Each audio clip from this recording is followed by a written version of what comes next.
What's going on, everyone? Welcome back to the channel, and welcome to the debut episode of a new series on the channel called How Good? And it does what it says on the tin. This is kind of definitely ripping off Wrestle Talks, or it might be on Parts for Unknown's How Good or Is Whatever Actually Good series that Luke Owen does, and that's really good. We're here to talk about the Royal Rumble and ask the question, how good is the Royal Rumble? And I'm joined by just a cast of villains. We've got Emmett eating, so I'll let him... Oh, he's finished eating, so if you want to say a wee hello, Emmett, on you go. Still scanning. We've got the big famous...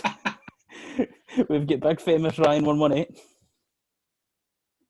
I am honoured, Jake. You know, it makes a difference not talking about Celtic. I am ready to talk about the great sport of wrestling, and I'm excited, mate. Thank you.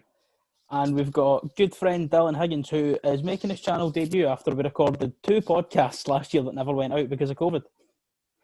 Well, recorded one of them didn't record right. I'm glad people might get through. Oh, God, of course.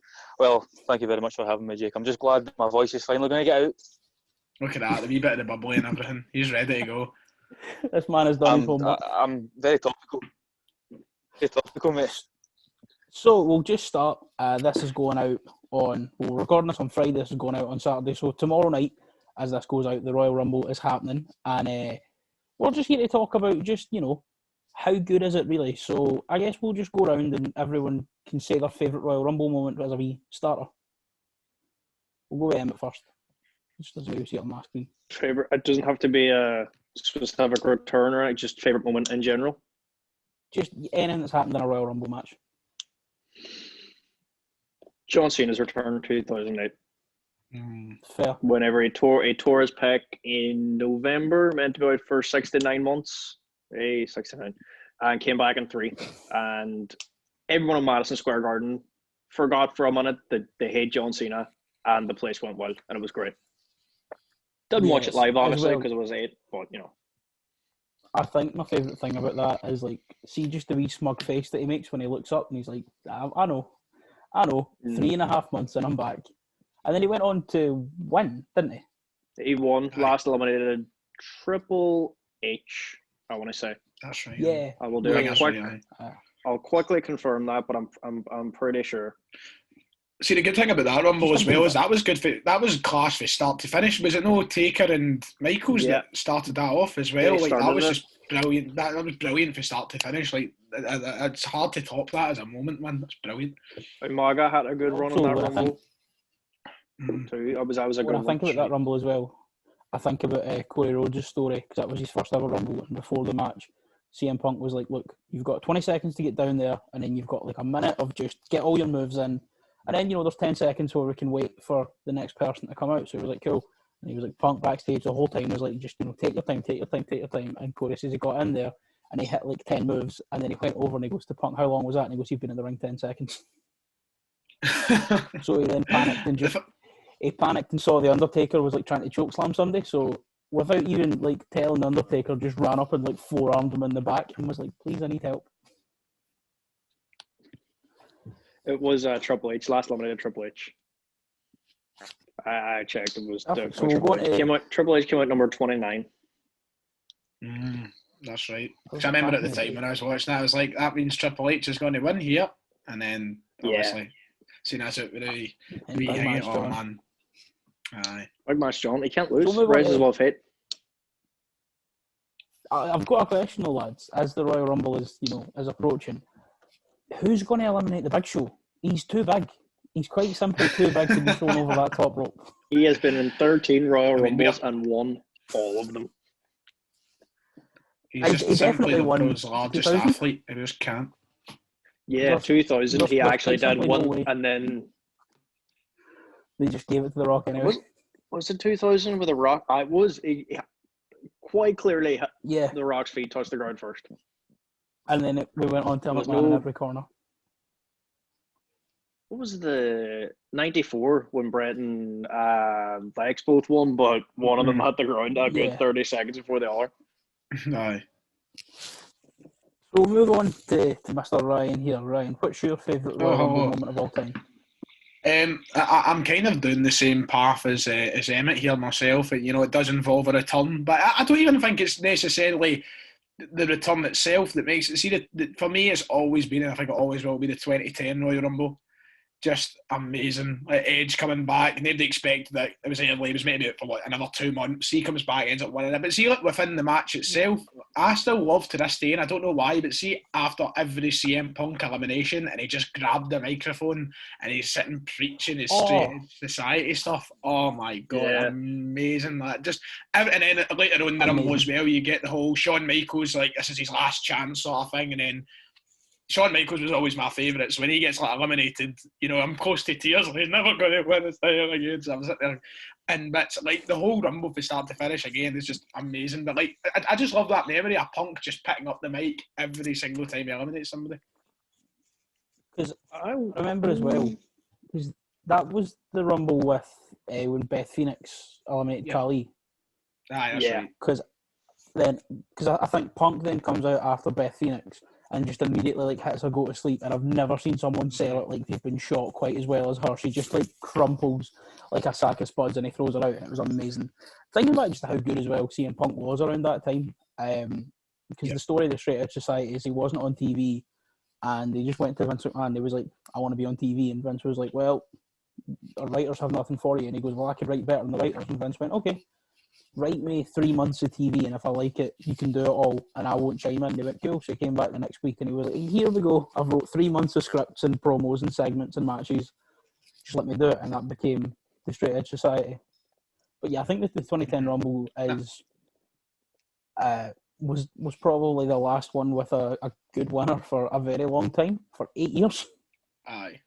I know, like, I remember a year after year I kept saying, like, because it was like Del Rio, then it was Sheamus, then it was Cena, then it was Batista, then it just like the list just kept going on, and it was like nobody was ever, and then Roman won it at a completely, like, the wrong time. So, like, I remember at the time I was raging about Roman winning it, so just for years and years, like, it's actually 2010 since we've had a good Rumble winner, so, you know, it left me in a high note for a number 2018. of years. No, we got the who won in 2018 and again? 2019 for both. Nakamura. Asuka and Nakamura. That was like up until 2018. That's what I'm saying. Up until 2018, you know, like every year I just kept thinking back, like, wow, it's actually been 2010 since the right person has won the Royal Rumble. Like, madness. Yeah. So we'll move on now to Dylan. As you can. Dylan is here as a bit of a casual fan. He's someone who sort of chimes in with wrestling and watches the big shows with a wee beer, just for that wee perspective on it. So, Dylan, what's your favourite Royal Rumble moment of all time? I actually did my homework before this because I wanted to actually contribute something that would have been more worthwhile for the video. But obviously, my most recent experience of wrestling was the Royal Rumble last year. So this is probably the kind of biggest wrestling event that I actually partake in watching, and so I'm going to share in the sentiment that Ryan's passed over, whereby his biggest moment was at a return of Edge, because I mean Edge's return at the Rumble last year in 2020, it's kind of synonymous with my return to actually watching wrestling, because the last time I watched wrestling he was still wrestling before his massive career break. So that was one of those kind of moments for me that I thought, this really reminds me why I actually loved this so much when I was younger. But as well as that, seeing wee Rey Mysterio win a Royal Rumble when I was a kid, that was one of those moments, because you know, wee toty guy getting in amongst it, leathering the big fellas, that's what I like to see, an underdog story. Yeah, how can you relate to an underdog story when you're 6'4"? I was going to say, what are you relating to Rey Mysterio with? True, but I'm sure. They share the same religious and economical background, you see, you know? I suppose that's true. Exactly. Just thinking back to last year's Rumble, I think it was, you know, with the benefit of hindsight, good Rumble.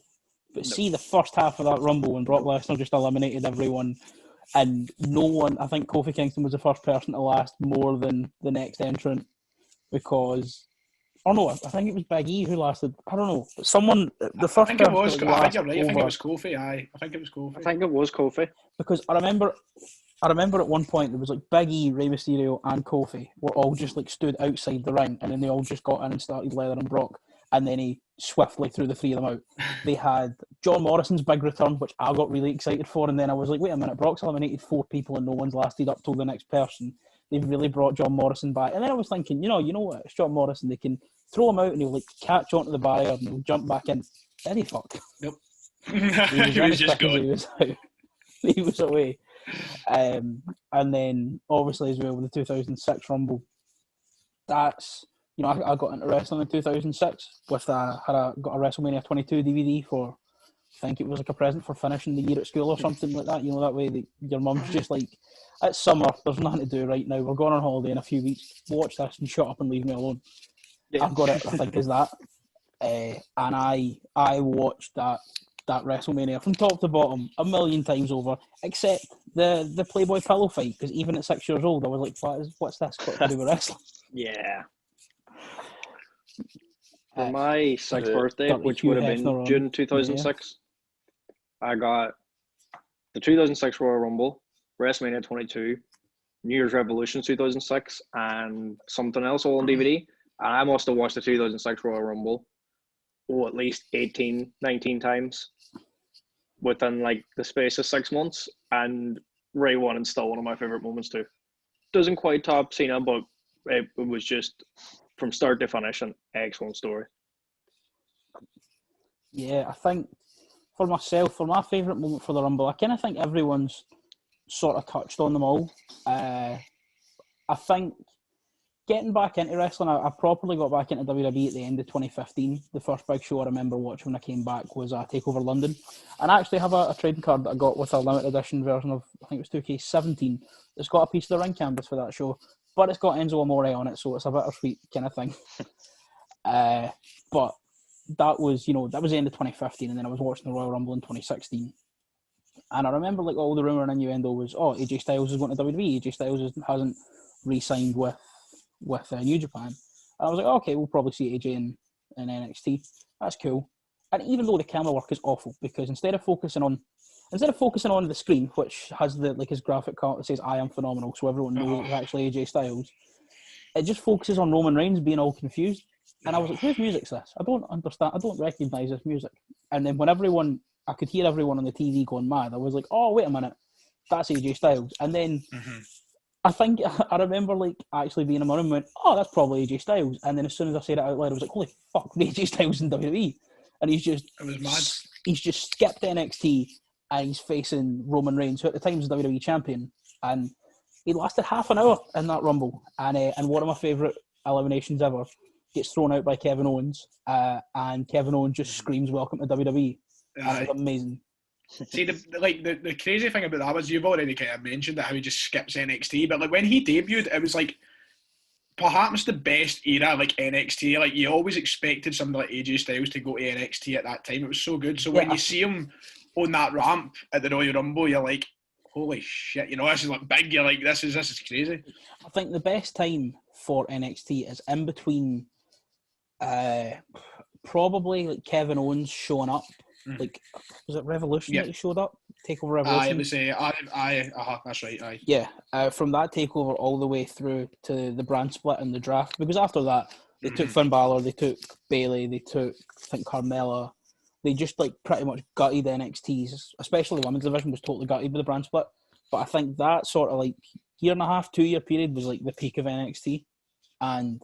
It wouldn't have been surprising to see a guy like AJ Styles just show up there because, Samoa Joe was there, Nakamura was going there, but he just showed up on the main roster and within a year was in the WWE title match against John Cena, which is mad. So moving on from that, I guess, we'll just talk about the road to WrestleMania in general. Not this year because this year it's looking a bit bleak. It's looking like we're more than likely going to get Goldberg winning the Royal Rumble, and everyone seems there was a thing that a source close to. Yeah, the thing is, see a year ago if you'd have told me, Goldberg's going to win the Royal Rumble, I would laugh. But also a year ago, people were going, including Emmett, because Emmett just loves to watch the world burn. was saying, "Oh, Goldberg's going to beat the Fiend for the championship," and I was like, "No, he's not. There's no fucking way." And he did. He did. Yep. I Jake, I shared the same thing as you. Goldberg is 54. I forgot, but I saw it on my Sky Bet recently. I actually was so sure that I put money on and won money when Goldberg beat the Fiend. And I think it was like 64 odds or something, because everyone was like, there's no way. And I won't let him put much on. I had like £4 in my account and just stuck it on Goldberg to win. And he did. Oh, I'm not looking forward to this year's Royal Rumble, especially because, I understand that there's no fans in attendance. It's going to be weird. And because of that, they're announcing the number 30 entrant for the men's Rumble ahead of time, which I don't agree with. I think no. One thing about the Royal Rumble is, as soon as it starts, you're almost waiting for number 30 because you know it's going to be someone good, and you pretty much spend the entire match waiting for number 30 to come out, and then you're waiting for the winner. Yep. And then obviously in between you've got all the surprise returns and stuff, but you don't ever expect them. You're not waiting for them unless you know. I mean, in this case, we know that Edge is coming back, which was also announced ahead of time for ratings. But I'm excited for this year's Rumble, but I'm also not. But on to the topic of, the Road to WrestleMania, obviously, it starts here. What are some of your favourite, I guess, stories between the Royal Rumble and Mania throughout the years that haven't necessarily been from a Rumble winner? I'm going to go, I'm just like, this is like the 2010 throwback show for me, you know that? Like, this is just like, let me go back to a time when life was simple and good. I absolutely adore, and I mean adore, the whole second time Shawn Michaels Undertaker story. And that kind of starts from the Rumble, but not a Rumble winner, because obviously, as I said earlier, you get Michaels getting eliminated, and you see him walk up the ramp, and you're like, Michaels is done. Like, he's finished. Like, there's nothing for him to do at Mania. He got beat off Undertaker last year. He's not going to be in a title match. He's basically finished. And then, you get him at Elimination Chamber, popping the fucking bottom of the chamber, to come in super kick Undertaker, sweet chin music Undertaker, cost him the world title. Was 2010 the year that... No, was it 2009? The year that Edge was in both Elimination Chambers? I feel like Emmett... That would have been 2009, aye. 2009, I'm sure it was, aye. Because I remember... Just Sean... Jake, sorry. I was going to say, I remember... Oh, fuck. On you go. This is the virtual tango. Protocol, guys, come on, protocol. But no, just like the bit that just saying that Undertaker loses the championship, Jericho wins it, and then it's just like a month of Shawn Michaels and Undertaker being a complete arsehole to each other, and then they decide, look, you lose, career's done, bang, that's it. That is like, I don't know if it is just 2010 for me, because I was like 10, but it goes on to be like one of my favourite moments ever, and as a Shawn Michaels stan, I believe that it was probably my favourite match of all time. So that whole storyline is my favourite Road to WrestleMania, just the whole... the thing is, though, you're built, even though kind of, when you look back, it's so easy to tell that it was going to be Shawn Michaels' last match. Like, everybody knew this was his retirement. Because I was like 10-year-old at the time, this was like the perfect Shawn Michaels redemption story. Like, Shawn Michaels was going to beat the streak. That was me going, I was like, this is it. The streak is over. Shawn Michaels is getting his redemption, and then bang, that happens. I watched that fight using, now I don't know if we can see this on YouTube, Jake, but it's how you used to copy things that had been on the telly. So I used this where somebody I knew paid for it on box office and slammed a videotape in the video recorder and recorded it for me. And I watched it the following day, so I told him not to tell me the results. So I sat there in my wee DXT shirt going, right, this is it. Bill Sean's going to do it for us. Right. And then, it was looking promising at one point, but obviously as about 10 years old, that's quite a heartbreaking thing to see your idol get leathered at the end. Yep. It was just the whole, see when he gets up and he gives Undertaker the old... vomit like that. No, what you doing, Sean? What you doing? I think like, as like just a match of like the work rate or whatever, I think their match at 25 is better. But if you're looking at it for a story, then you can't go wrong with 26. Like, I think they're almost like inseparable for me in terms of quality. unless you like break it down like one's obviously a better worked match and one's a better story match. But Michaels, especially, I think Michaels from between like 2006 to his first. I mean, I'm going to say his first retirement, his retirement, because I don't acknowledge the DX comeback. Nope. I don't acknowledge the DX comeback. My favourite thing about that match, though, as if it is possible to have a favourite thing about that match, is when Kane's mask was loose and like it falls off when he's like tussling with Shawn, and the commentator starts screaming, they're like, Kane's mask's falling off, as if he didn't wrestle for like 8 years without one and is the mayor of a town in Tennessee. They were like, we've never seen him without one.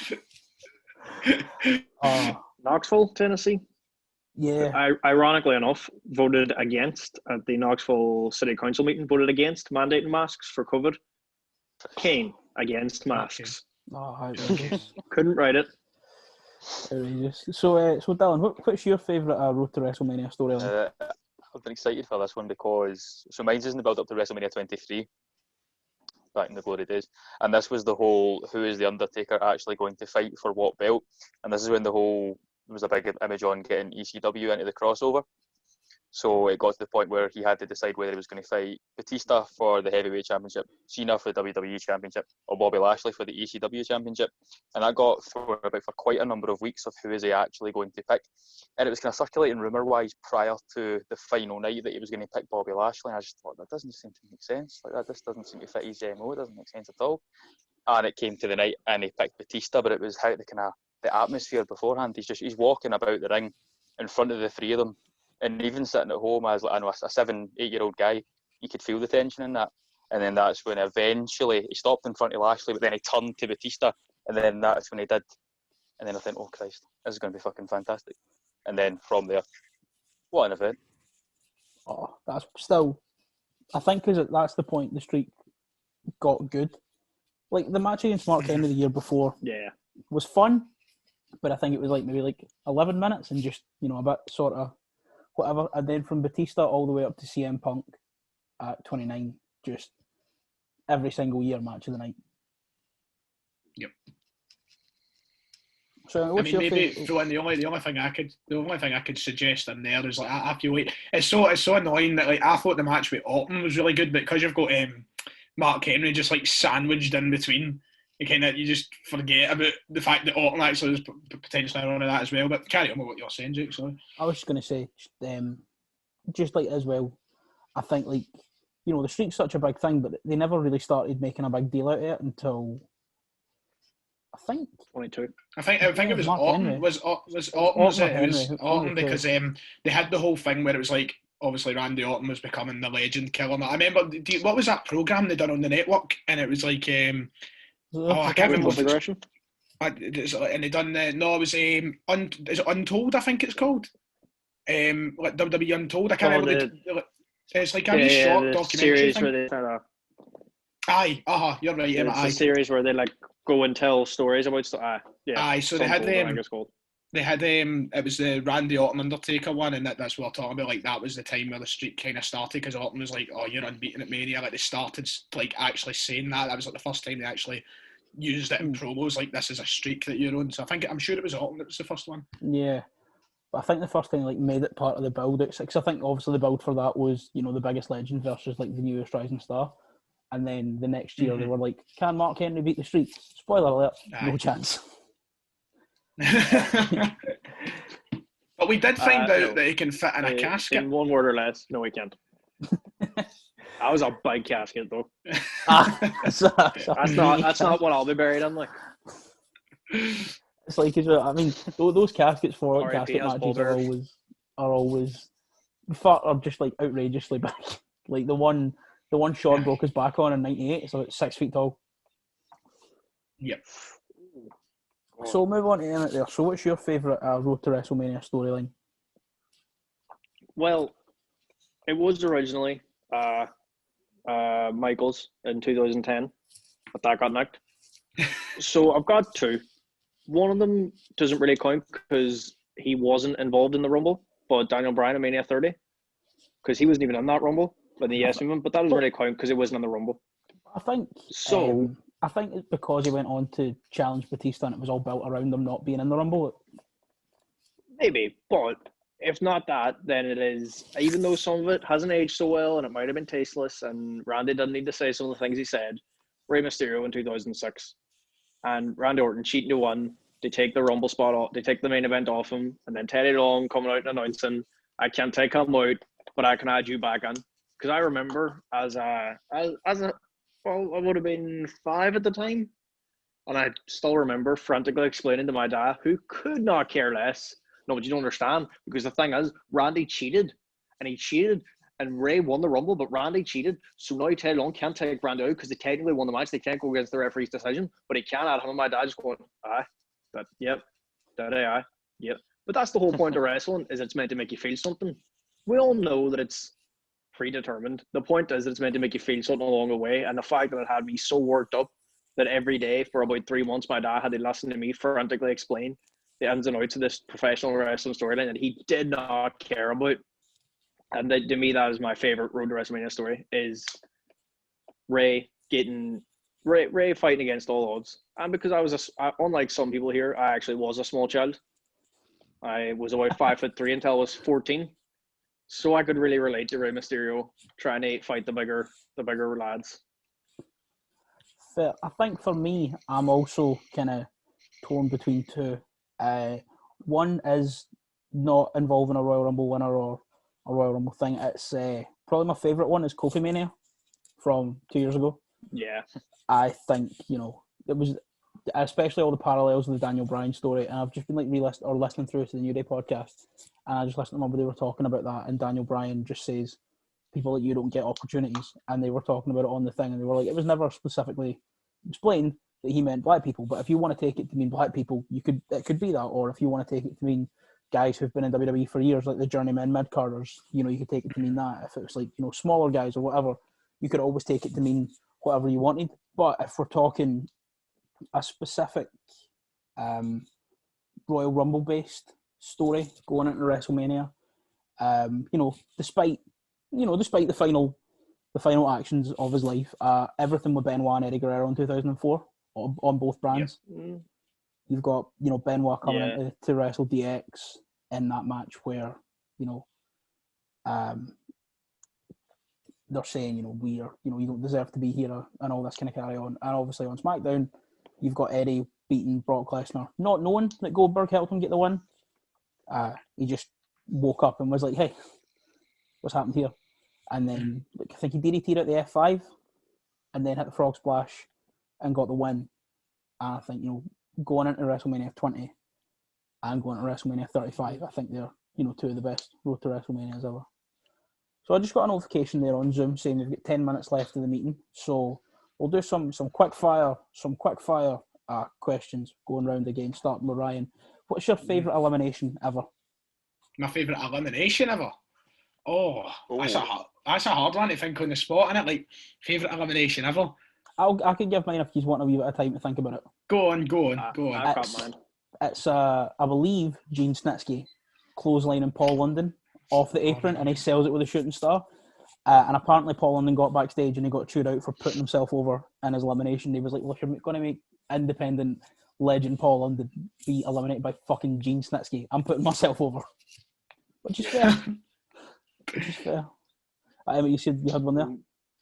Mine says, I can't remember the year, but it was, I think it was Big Daddy V at the time and not Viscera, so it must have been maybe like 06, 07, might have been 07, but no one can seem to get him out. There's like 6 people trying to tell him out. Shawn Michaels has a sweet chin music. He spits the chewing gum across, because I, as a child, always thought they were losing teeth. It wasn't until I was far older I thought about it and realised this was chewing gum they were spitting out. But anyway, he goes lump, and then just like 8 people tap him up over the top rope. That's my favourite elimination. Yeah. I think I've figured one out. I think I know what one I'm going to say. I think this is like one of the most controversial ones, but one it just popped out of my head at last minute. What was his name again? Is it Maven? That won Tough Enough? Aye, with the Undertaker. Yeah. When he drop kicks him right between the shoulder blades with the force of a fucking lorry. And then Undertaker just gets back up on the apron. And like, yeah, actually he did it. You just like, it's just that. Like I remember, obviously I was a bit young. I would have been like 3 or 4 at the time, so I can't remember like watching it live or anything like that. I watched it like the next day because I would have been really young. But I just remember, like, years later, when you go back to watch that Rumble, and then you realise this was a character who won a reality TV show, and he has literally just knocked the Undertaker out the Royal Rumble. Like, it has got such a brilliant bit of comedy behind it, so I would go with that. Yeah. So, Dan, have you got a... 2 or 3 weeks later on SmackDown, Undertaker brained him with a steel chair. Oh, that's right. Aye, that's right. I forgot about that. Yeah. Aye. Taker was not happy. Oh, aye. Fuck, I forgot that happened. Aye, Jesus Christ. Dylan, have you got a specific favourite elimination? How do you do? Right. This is going to play onto my amateurishness here and how I have not prepared an answer to such a question. So instead, I'm just going to say last year's, simply because I got to see all of you going mental, and that made my heart happy. So last year's with when what's his face, the orange man from Ayrshire, who I don't like, when he won. That was a moment, to be fair. Actually, that's a good suggestion. I thought of that as well. When he took out Brock, that was quite good. Ricochet booted him right in the Davina McCalls. That's the one. Say. For that Rumble, this is not really anything to do with wrestling, but his parents, they used to shop in my old work, and they came in to buy their outfits for going to the Rumble. And my friend knew who they were talking about at the time. I was like, who the hell is such and such? And they went, oh, it's Drew McIntyre, he's a big wrestler guy. And I went, oh, right, that makes a lot of sense. So it kind of added a bit of a personal touch to his victory. Kind of come the end of that match, I went, oh, his dad's going to be sat there in that lovely suit jacket that I sold him. Good to know. Fair enough. A few wee things I just wanted to get in as well, because I've just been thinking about other weird and wonderful things that have happened in the Rumble. So before I ask the final question, I've got one more. What's everyone's favourite weird moment in the Rumble? So I've got two. One is it just sticks in my mind. Obviously, 2020 threw us a lot of L's, and one was losing Chad Gaspard. And whenever I think about Crime Time, one of the things that comes... Well, first of all, I think about them punting Lita's dildo at Survivor Series 2006, and I didn't know what it was. And my mum was there like, oh, hey, I don't know what that is. I was like, Mum, what's that? What's that? They've just keyed that man in the crowd.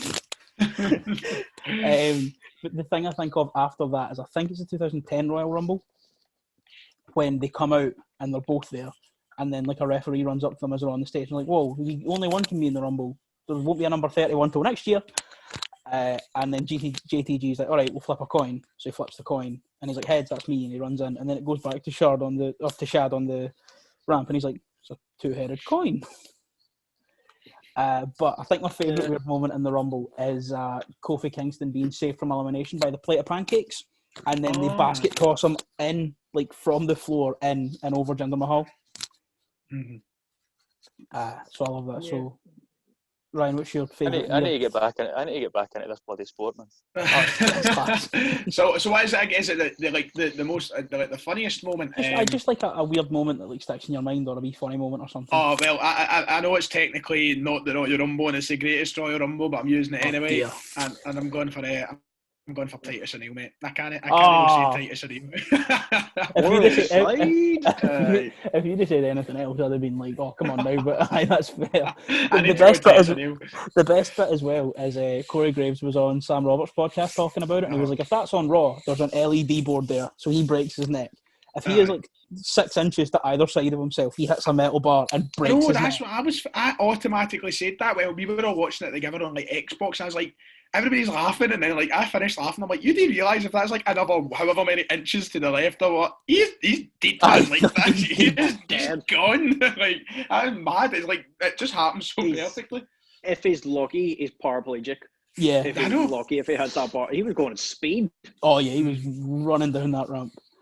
So what's your weird memory? I think mine has to be 2016. Roman Reigns dragged out of the ring by the League of Nations, put through the table. Rusev, R.I.P. that guy, picks up the TV monitor and goes. I think it's Del Rio goes to take it off him, and he just snatches it. He's like, "Nope, this is mine." Mainly because I know he still has that in his house to this day. He kept it. He got backstage. Apparently, when he got home, he took a Sharpie and he wrote TV title on it. So that's his television championship. He now refers to himself as the TV champion. Oh, yeah, I love him. So, Dan, have you got a wee weird memory you'd like to throw in? Right. you don't need to help me out with this one because I do not actually know if this happened in a Rumble. It's just something that I have in my mind. Was it not the case that the members of the Shield all turned on each other in a Rumble? 2014. Did that happen? Right. Because they were all working together, and then just out of nowhere, I think Ambrose tips out Rollins, or Rollins tips out Ambrose. So while it's not a weird moment, it's maybe just something that obviously you need. Or Reigns tips them both out, doesn't he? Reigns tips them both out because then every Rumble until the one he won, every Rumble he's been in, Seth Rollins has been eliminated by Roman Reigns. Was that not the year that Roman broke the record as well? Yeah. And then it came down to him and Batista, and then Batista won. Batista. So as we're now... also with that, it's not it's not a weird moment. It's just one of those kind of controversial ones. You knew someone had to win. It was just nice to see.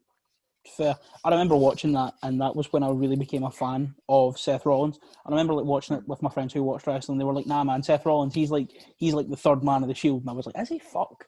Is he fuck?" And now, look at him. So as we're now under a minute and a half left of the Zoom before it kicks us all off, I'll just ask one final question. I mean, we all know the answer. The Royal Rumble is obviously the best WWE show of the year, and even a bad Rumble is still a lot of fun. But on a scale of 1 to 10, how good's the Rumble? 12. As Ty Dillinger used to say. It's the best. Yeah. Like I say, even a bad Rumble's good. I think as soon as Survivor Series is even mentioned, I'm like looking past it until the Rumble. Yeah. Past it. The Rumble's the best. So we're now less than a minute. It's not telling me how many seconds I've got left. So I'll just say thank you very much for watching the first episode of How Good. I'll plug everyone's relevant social medias in the bottom, and I will end the recording now before we all get kicked off. Cheery bye.